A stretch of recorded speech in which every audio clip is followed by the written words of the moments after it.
सदर उत्तर प्रदेश मजलिस इत्तेहादुल मुस्लिमीन, पूर्वांचल के MIM party के सदर जनाब इसरार अहमद साहब, मंच पर बैठे हुए MIM और अपना दल के तमाम जिम्मेदारान, मैं सबसे पहले आप तमाम का शुक्रगुजार हूं कि आपने अपना कीमती वक्त निकालकर आज के इस इंतखाबी जलसे में आपने शिरकत की। मेरे अजीज दोस्तों और बुजुर्गों, 25 मई के दिन मेरी आप तमाम से ये गुजारिश है, अपील है कि आप अपने एक वोट का इस्तेमाल करिए। मजलिस इत्तेहादुल मुस्लिमीन मोहतरमा पल्लवी पटेल साहिबा के साथ खड़ी है। PDM से महिमा पटेल उम्मीदवार हैं।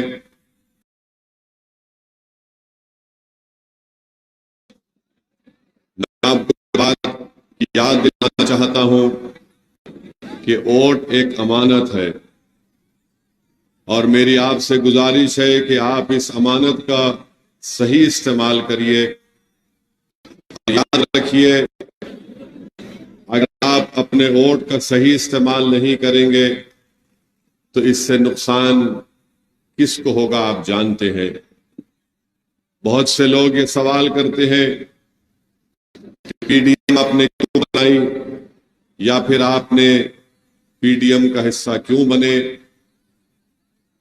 आप मोहतरमा पल्लवी पटेल साहिबा के साथ क्यों दे रहे हैं, मैं आपको बताना जरूरी समझता हूं कि उत्तर प्रदेश हमारे वतन अजीज भारत की सबसे बड़ी रियासत प्रदेश है और इस रियासत में सब समाज ने किसी हद तक अपना अपना एक सियासी नेता बना लिया। हर समाज में अपना नेता बनाकर अपने वोटों से अपने विधायक और सांसद को कामयाब किया और अपने लिए इंसाफ की मंजिलों को तय कर चुके। मेरा मानना यह है कि जो काम का आगाज हमारी बहन पल्लवी पटेल साहिबा के वालिद ने शुरू की थी, जनाब सोनेलाल पटेल साहब, उनके ख्वाबों को पूरा करने के लिए आज पल्लवी पटेल दिन रात मेहनत कर रही है। मेरे अजीज दोस्तों और बुजुर्गों, मैं आपके दरमियान में उत्तर प्रदेश में 2014 में आया था, 2017 में आया, 2022 के विधानसभा के चुनाव में हम आए। मैं पहले भी वही बात कहा और आज भी वही बात कहने जा रहा हूं कि मुझे आप सच्चाई को बयान करने दीजिए। अगर मेरी बात से आपको तकलीफ होती है तो आप मुझे माफ कर दीजिए, या फिर ये समझिए कि एक दीवाने की पुकार है, ये दीवाना से पुकारता है। मगर मैं आपको सच्चाई बता रहा हूं, इस पार्लियामेंट की संसद फूलपुर है। यहां से पंडित नेहरू 3 मर्तबा के सांसद रहे,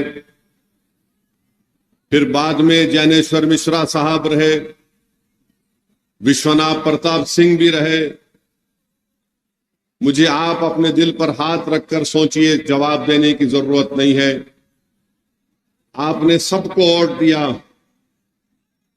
मगर आज आपके पास क्या है बताइए।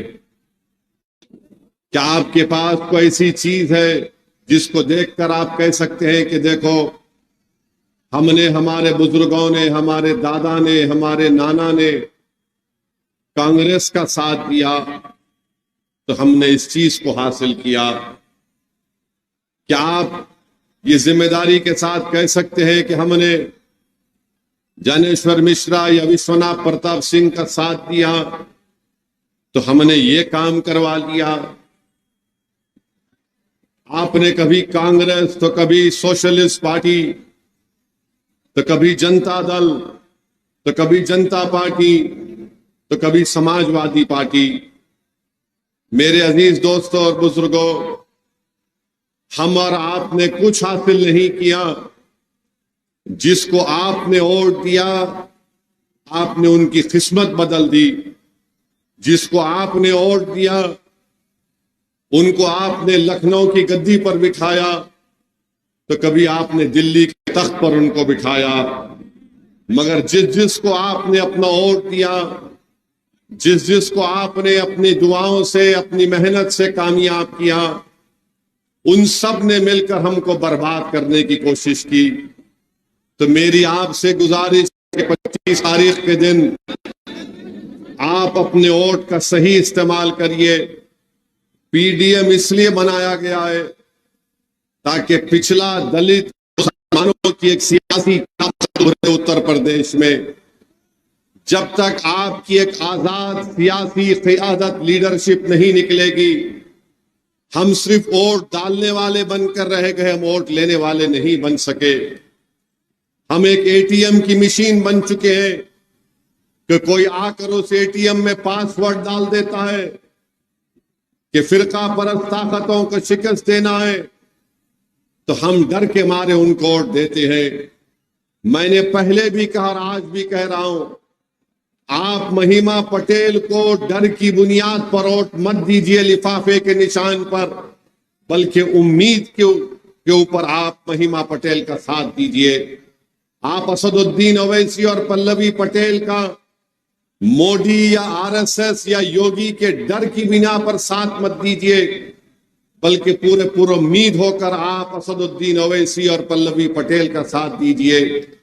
हम 50-55 साल से सिर्फ डर की बुनियाद पर वोट दे रहे हैं।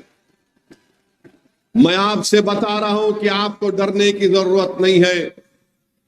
उम्मीद की बुनियाद पर आप वोट दीजिए। डर की बुनियाद पर हम वोट दे रहे हैं, इसीलिए हमारी तकालीफ में इजाफा हो रहा है, हमारी मुसीबतों में इजाफा हो रहा है। तो मेरी आपसे फिर से अपील है, याद रखिए, वोट एक अमानत है, इसका सही इस्तेमाल करिए।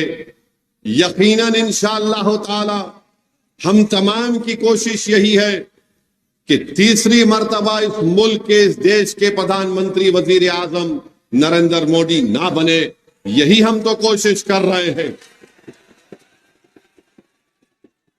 मेरी बात को लिख कर रख लीजिए।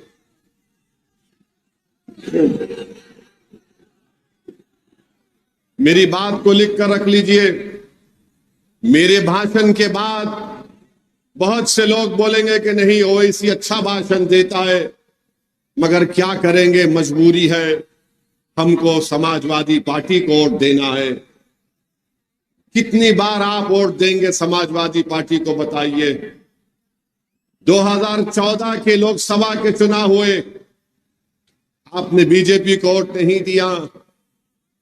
क्या आपने बीजेपी को वोट दिया 2014 में, बताइए। 2017 के विधानसभा के चुनाव हुए, क्या आपने बीजेपी को वोट दिया? 2019 के लोकसभा के चुनाव हुए, क्या आपने बीजेपी को वोट दिया? 22 के विधानसभा के चुनाव हुए, आपने वोट दिया। मगर क्या अखिलेश बीजेपी को सत्ता में आने से रोक सके? जोर से बोलिए, रोक सके? अब ये बात आप सामने रखकर सोचिए। आज फिर आकर कह रहे कि हम बीजेपी को रोक देंगे। मैं आपको जिम्मेदारी के साथ कह रहा हूं, जब नतीजे आएंगे आप मेरी बात को याद रख लेना। इनमें ताकत नहीं है रोकने की बीजेपी को। ये नहीं रोक पाएंगे बीजेपी को। अगर बीजेपी को, आरएसएस को कोई रोक सकता है तो पिछला दलित और मुसलमान जब एक जगह जमा होंगे, वही रोक सकते हैं। अखिलेश यादव जो सियासत क्या करते हैं, भाई साहब सुन लीजिए, सुन लीजिए। मैं आपकी जज्बात की कदर करता हूं, सुन लीजिए। मैं बहुत दूर से आया हूं। अखिलेश यादव जो सियासत करते हैं, क्या करते हैं? बोलते हैं कि MY की सियासत करता हूं। फिर कहते हैं कि उन्होंने PDA बनाया, और A का मतलब कुछ भी ले लेते हैं। मगर अखिलेश यादव सिर्फ और सिर्फ यादवों की भी नहीं, बल्कि अपने परिवार की सियासत करते हैं। आज उनके परिवार से कितने लोग पार्लियामेंट का इलेक्शन लड़ रहे हैं बताइए। और वो बात करते हैं कि मुसलमानों के दरमियान में जाकर कहते हैं कि हम आपके साथ खड़े हैं, कितना टिकट आपने दिया उनको। मेरे अजीज दोस्तों और बुजुर्गों, याद रखिए, आपको बेवकूफ बनाया जा रहा है। सिर्फ आपका वोट हासिल करने के लिए आपके सामने आकर दिल फरेब बातें की जाती हैं ताकि आपके दिल को खुश कर दिया जाए। बताइए, आज उत्तर प्रदेश में बुलडोजर किस पर इस्तेमाल होता है? बुलडोजर किस पर इस्तेमाल होता है बताइए। क्या आपने कभी सुना अखिलेश को बुलडोजर के खिलाफ बोलते हुए? इसी फूलपुर से आपने मरहूम अतीक को कामयाब किया था। कोर्ट ने उनको सजा दी जरूर, उनके हाथ में हथकड़ियां थी। सारी दुनिया के सामने, टीवी चैनल के सामने अतीक को गोली मार दी गई। बोलो वोट डालने वाले, मैं समाजवादियों से पूछ रहा हूं कि क्या तुम्हारा नेता अतीक का नाम ले सकता है? नाम नहीं ले सकते। नाम किसने लिया? असदुद्दीन ओवैसी ने कहा कि हां, कोर्ट ने जरूर उनको सजा दी है, मगर उनका कत्ल हुआ है। कैसे कत्ल हुआ बताओ? मेरे भाई, याद रखो मेरी इस बात को। कोई गारंटी नहीं ले सकता कि इस दुनिया में मैं और तुम कब तक रहेंगे, मगर मेरी एक एक बात को याद रखना। अगर आप दलित समाज के साथ, पिछड़ा समाज के साथ हम नहीं खड़े होंगे तो या तो हमको स्लो पॉइजन देकर खत्म कर दिया जाएगा, या फिर ऐसे ही हमको तकालीफ में अपनी जिंदगी को गुजारना पड़ेगा, जिसमें कोई इज्जत नहीं होगी, जिल्लत होगी रोज।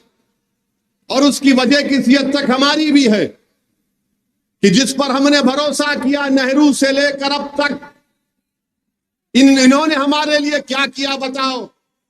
मेरी लड़ाई सिर्फ इसी बुनियाद पर है कि तुम मुझसे वोट हासिल करना जानते हो, मगर जब बुलडोजर आकर मेरा घर तोड़ दिया जाता तो तुम वहां पर नजर नहीं आते। जब एनकाउंटर के नाम पर झूठी गोलियां दाग दी जाती हैं, तुम्हारी जबानें बंद हो जाती हैं।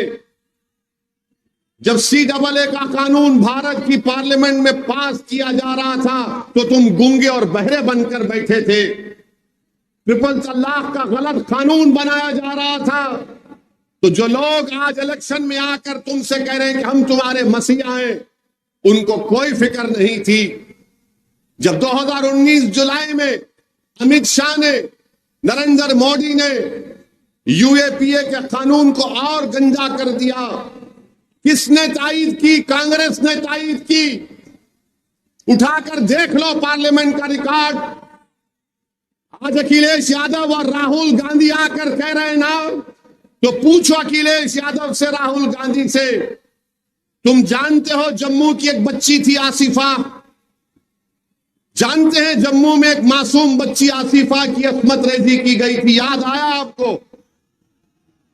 एक मासूम बच्ची की इज्जत लूटी गई थी। और जब वहां की पुलिस ने उन जालिमों को गिरफ्तार किया तो उन जालिमों की गिरफ्तारी के खिलाफ जिसने धरना दिया वो आज कांग्रेस का उम्मीदवार है। वो आज कांग्रेस का उम्मीदवार है, लाल सिंह उसका नाम है। और मुझको गाली दी जाती है क्या वो ऐसी भड़काऊ भाषण देता है, ओवैसी वोट काटने आता है। बताओ राहुल गांधी, बताओ अखिलेश यादव, आसिफा अगर तुम्हारी बेटी होती तो क्या तुम उसको टिकट देते? क्योंकि वो तुम्हारी बेटी नहीं थी, तुम्हारी रिश्तेदार नहीं थी, आसिफा ओवैसी की बेटी थी। इसीलिए तुमने बोला कि नहीं, ये क्या करेंगे फूलपुर के लोग, ये हमको ही वोट देंगे, इनके पास कोई विकल्प नहीं है। जम्मू में लाल सिंह लड़ रहा है इलेक्शन, कांग्रेस ने उसको अपना उम्मीदवार बना दिया।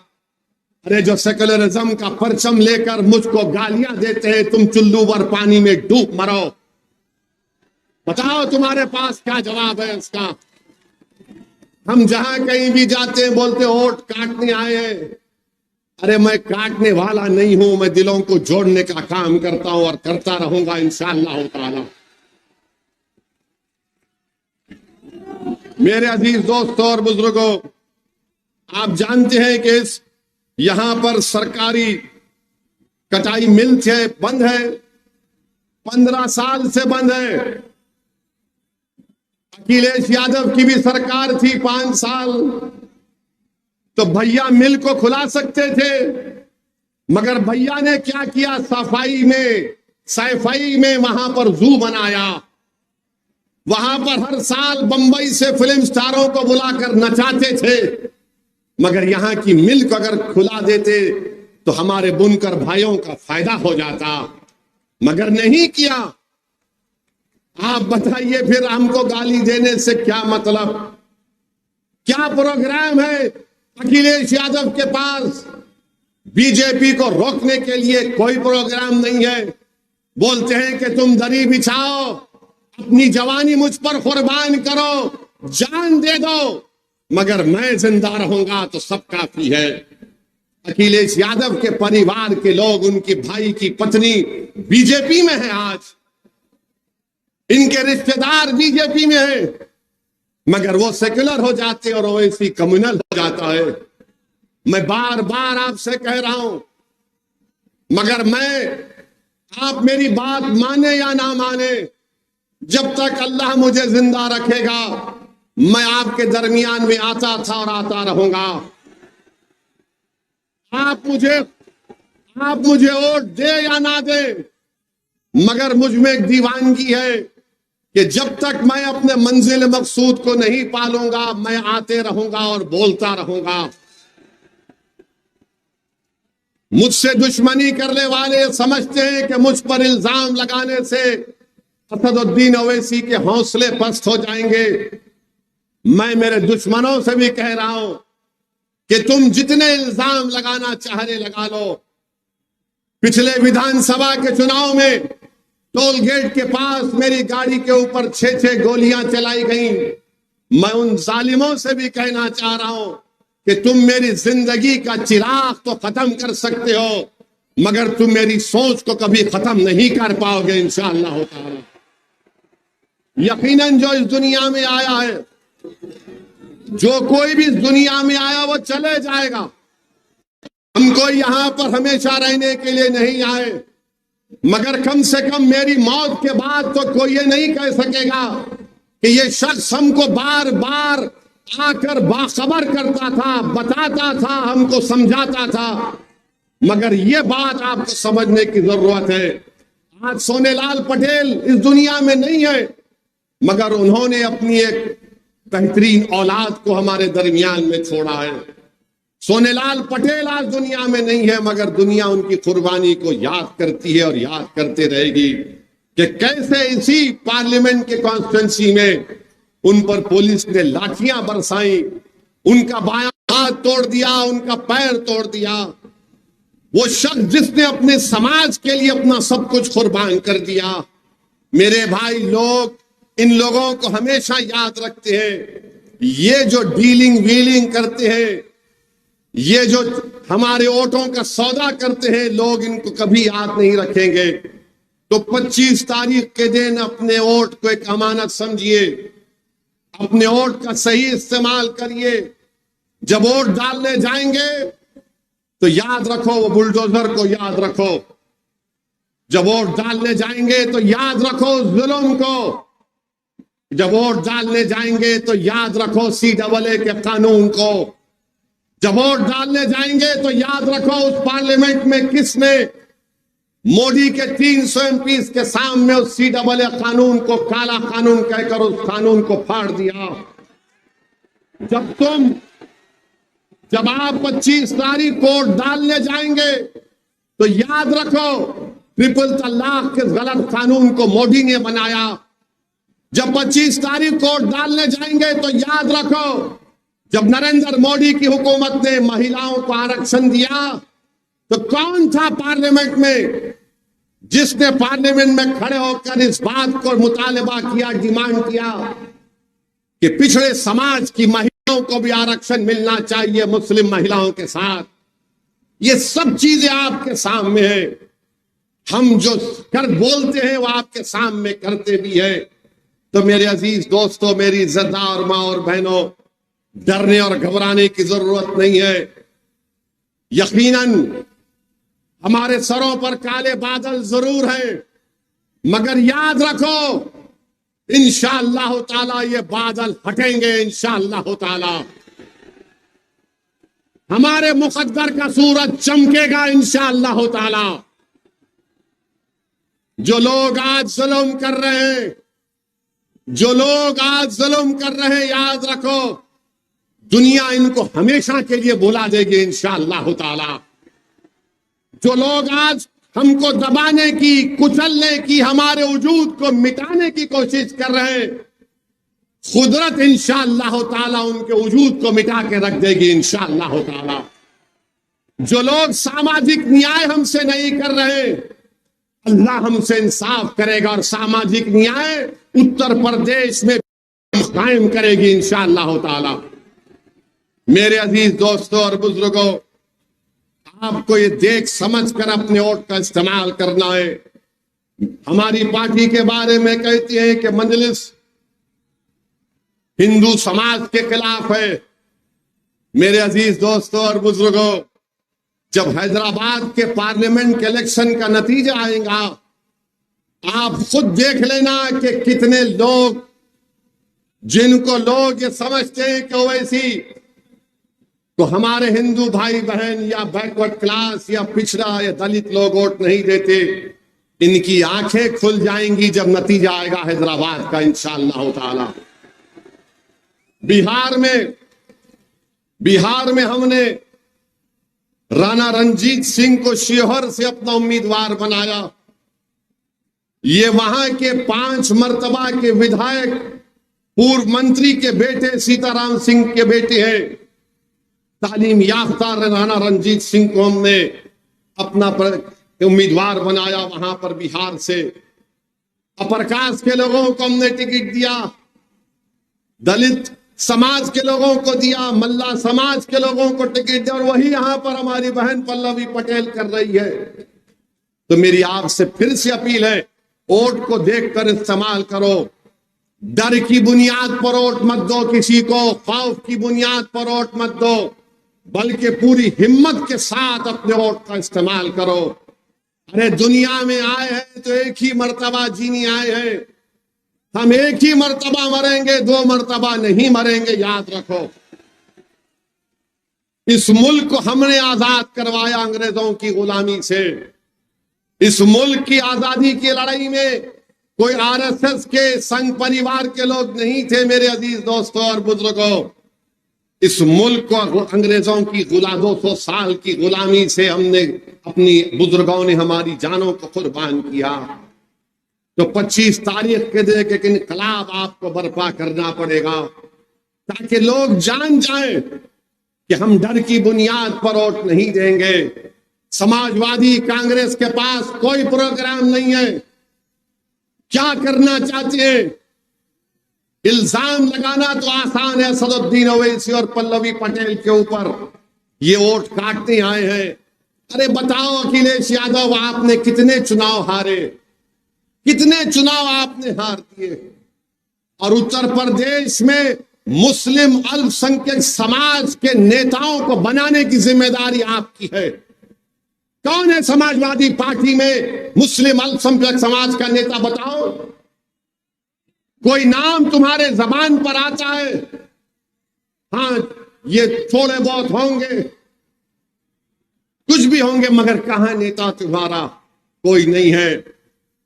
कहां है सब? या तो जेल में है या फिर कब्रिस्तान में सो रहे हैं। बताओ कहां है, बताओ आप। मेरे भाई खाली मत मारो, मैं आपको भी कह रहा हूं, यह हमारी भी जिम्मेदारी है।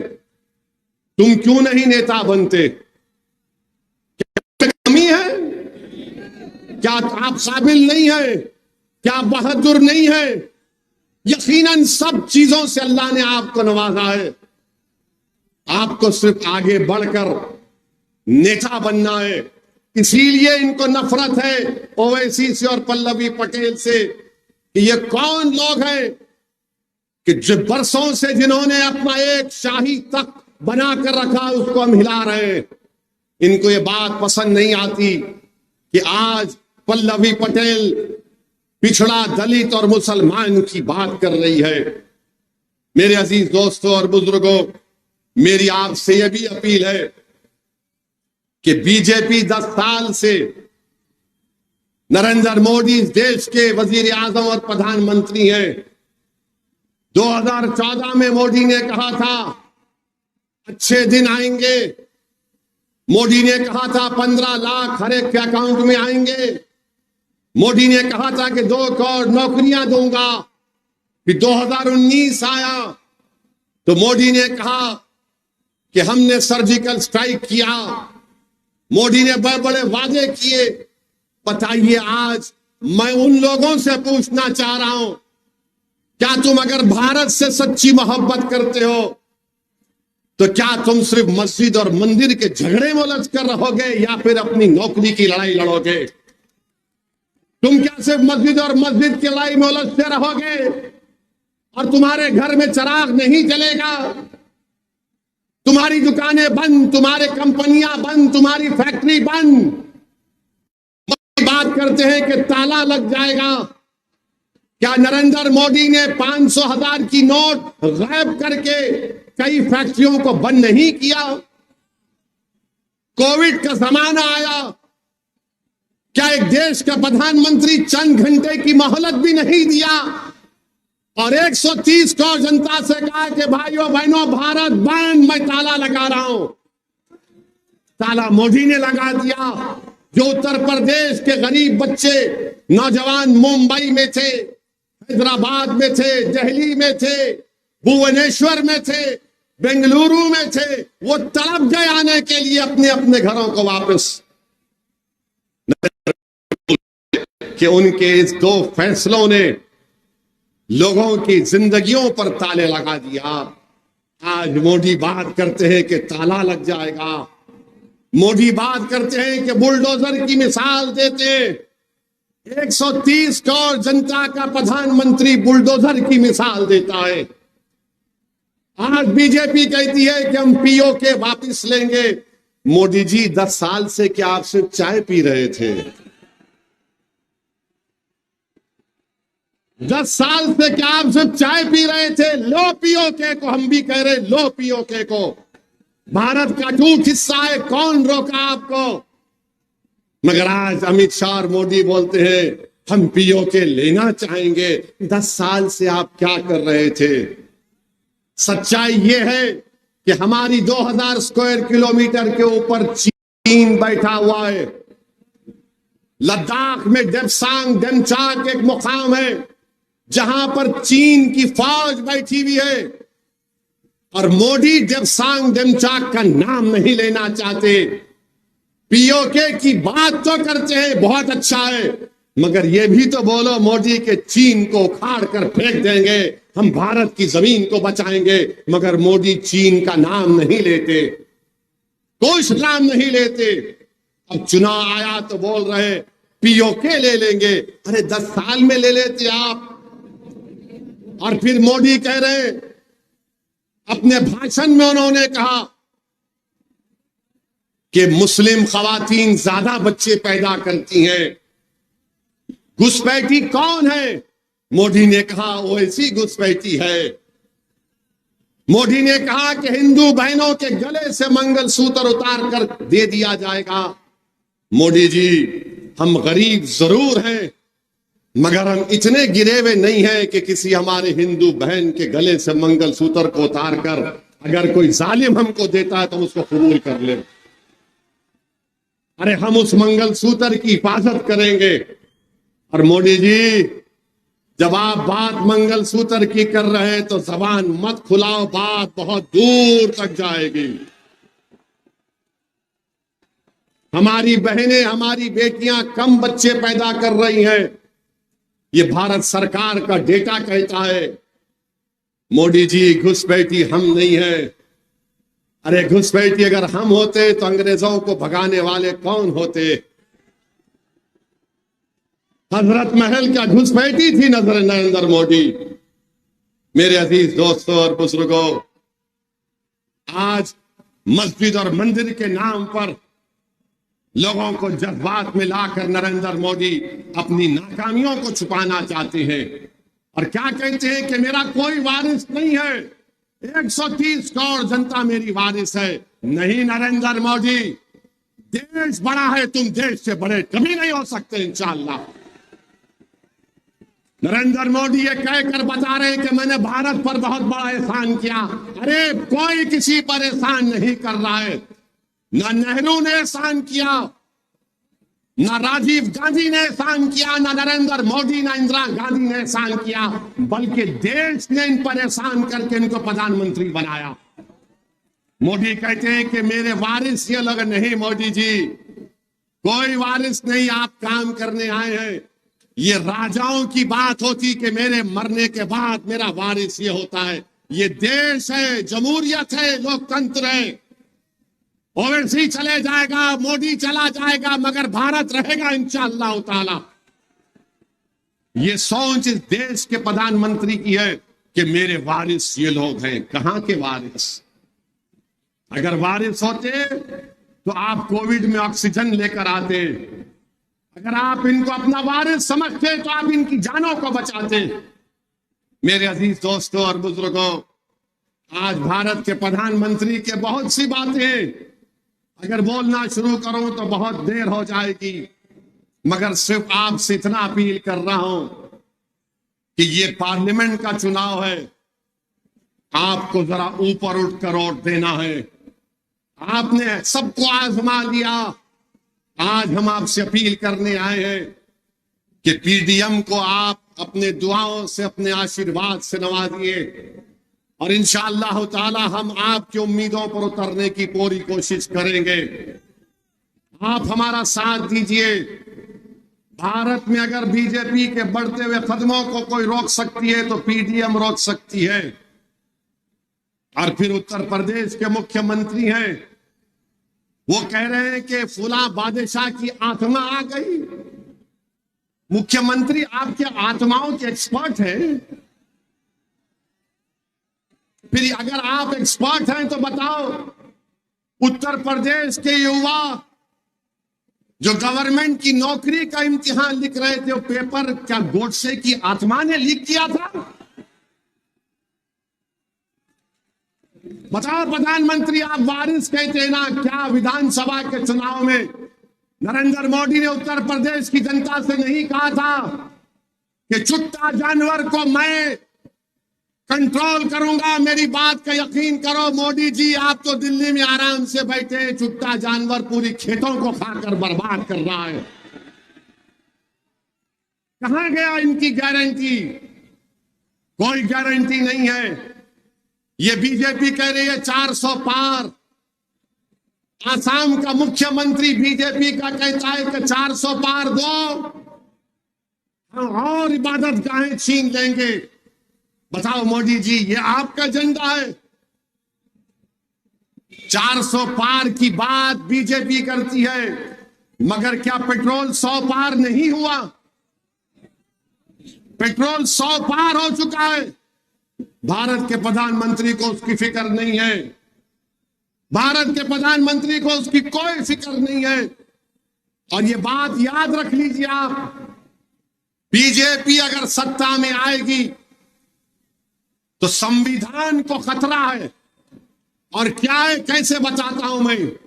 हमारे वाइस प्रेसिडेंट साहब, क्या उन्होंने अपने कई भाषणों में नहीं कहा कि संविधान का बेसिक स्ट्रक्चर नहीं है? जब बेसिक स्ट्रक्चर नहीं रहेगा तो चैप्टर 3 कहां रहेगा? फंडामेंटल राइट्स कहां पर रहेंगे? आर्टिकल 15 और 16 कहां पर रहेगा? भारत आइन की दफा 29 और 30 कहां पर रहेगी? 14 कहां पर रहेगा? आज बीजेपी पर प्रधानमंत्री बोलते नहीं नहीं, यकीनन 400 पार का मतलब यह होगा। मोदी जी क्या कहते हैं? कि किसी और का आरक्षण लेकर मुसलमानों को दिया जाएगा। मोदी जी, आपने जो दलित समाज को, पिछड़ा समाज को धोखा दिया, किसी ने नहीं दिया होगा। जिस देश की आबादी 80% है, 80% आबादी को मोदी जी ने कह दिया कि तुम्हारे लिए 28% रिजर्वेशन है। जिस देश की आबादी में उन लोगों का हिस्सा 20% है, मोदी ने कहा कि मैं तुमको 10% आरक्षण दूंगा। मोदी जी, उस 10% में दलित नहीं जा सकता, आदिवासी नहीं जा सकता, तो बताओ आपने किसके लिए किया ये? मेरे अजीज दोस्तों और बुजुर्गों, ये बात आपको समझना है। हम देश के प्रधानमंत्री से, नरेंद्र मोदी से ये सवाल करना चाहते हैं कि आप हमको बता दीजिए कि क्या आप आरक्षण रखेंगे या हटाएंगे? देश जानना चाहता है मोदी जी, क्या आप फंडामेंटल राइट को रखेंगे या निकाल देंगे? क्या आप आर्टिकल 29 और 30 को रखेंगे या हटाएंगे?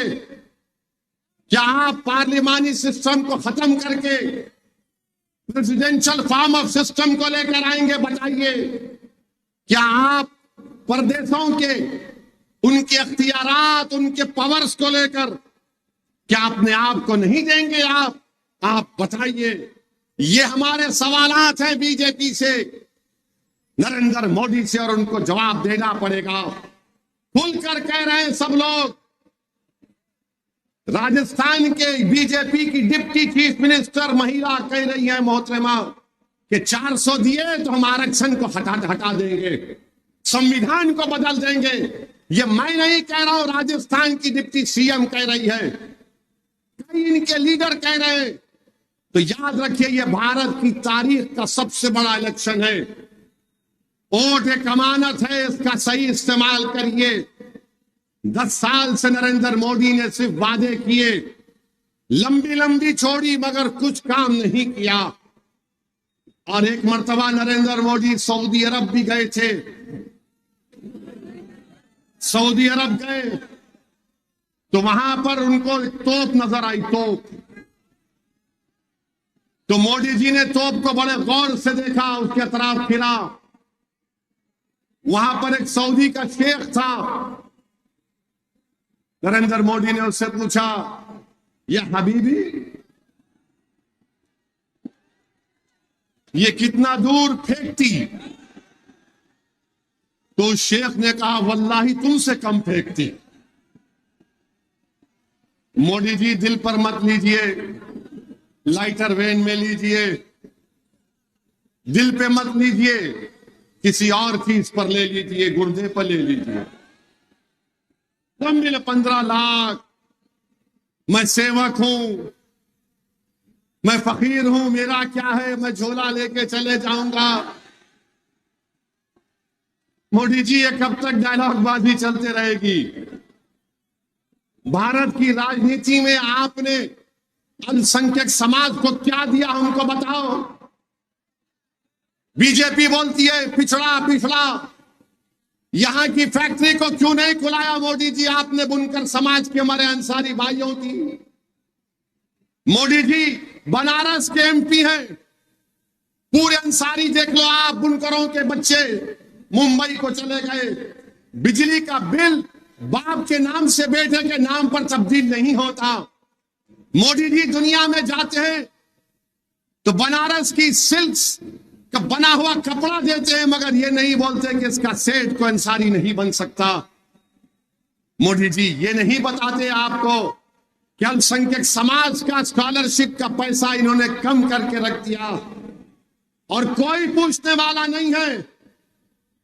याद रखो मेरी इस बात को, ये सन्नाटा है तुम्हारे नाम का, कोई तुम्हारा नाम लेने वाला नहीं है।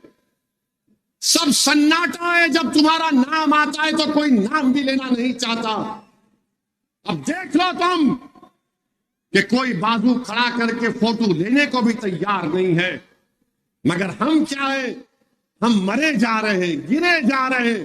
अरे मेरे भाई रुको, ठहरो, समझो। तुम कब तक उन पर अपनी जिंदगियों को कुर्बान करते रहोगे जिन्होंने तुम्हारे पीठ पर एक बार नहीं कई बार खंजर घोंपा? तुम कब तक उन लोगों के लिए अपनी जवानी को कुर्बान करोगे? नौजवानों जो खुद जवान हो रहे हैं और तुम ज़ईफी की तरफ दौड़ रहे हो। तो मेरे अजीज दोस्तों और बुजुर्गों, मेरी आपसे एक ही गुजारिश है कि लिफाफे के निशान पर 25 तारीख को वोट दीजिए। मुत्तहिदा तौर पर अपने वोट का इस्तेमाल करिए। और मैं तमाम बीजेपी, आरएसएस, समाजवादी और ये नाम निहाद चुन्नू मुन्नू जो सेकुलरिज्म के हैं, मैं इनको बताना चाह रहा हूं कि मैं उत्तर प्रदेश को छोड़कर नहीं जाऊंगा कभी इंशाअल्लाह ताला। हम अपनी बहन के साथ आज खड़े हैं। कल जिला परिषद का चुनाव आएगा, हम साथ खड़े रहेंगे। विधानसभा का चुनाव आएगा, हम साथ खड़े रहेंगे। लोग बार बार मुझसे कहते हैं कि 2017 में ओवैसी तुम नहीं जीते, 22 में तुम नहीं जीते।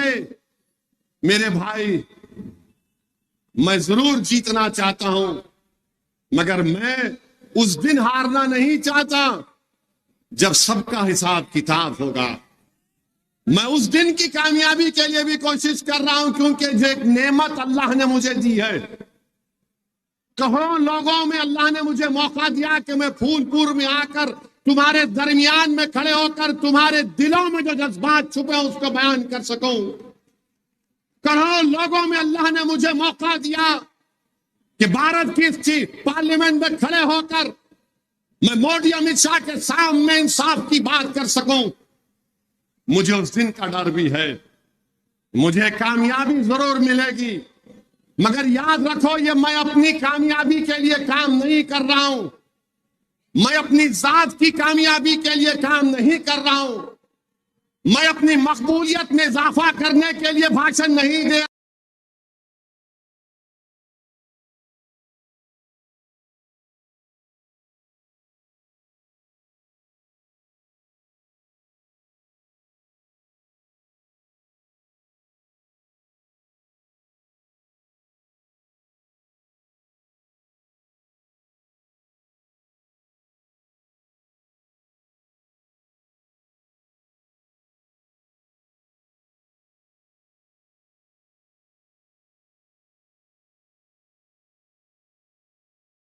या आपने समाजवादी को दिया,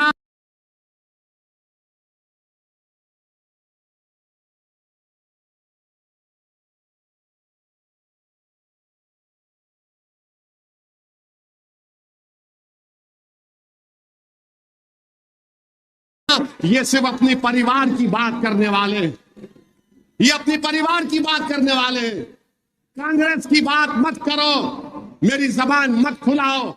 महाराष्ट्र में 48 लोकसभा की सीटें हैं।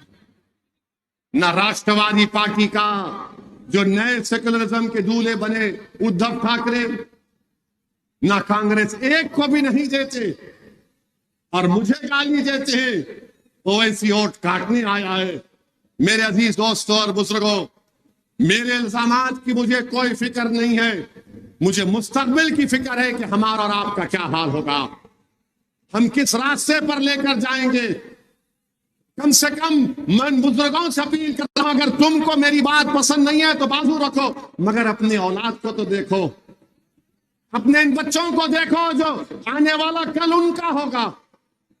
कम से कम उन बच्चों के मुस्तकबिल को, उनके कल को अच्छा रखने के लिए हम आपसे अपील करने आए हैं कि 25 तारीख के दिन आप अपना एक वोट का इस्तेमाल करिए।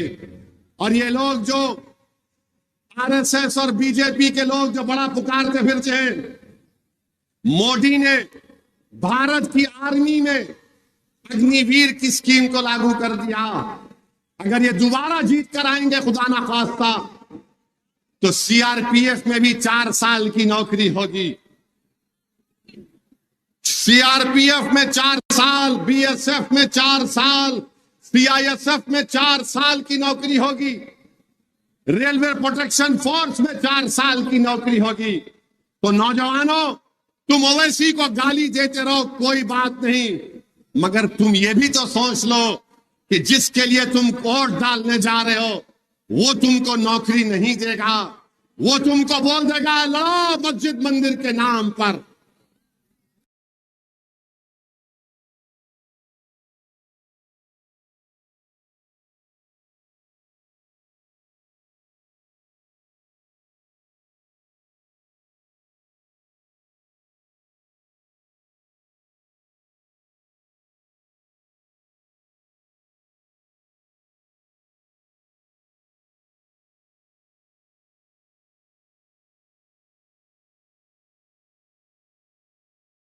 वही फार्मूला उनके पास है।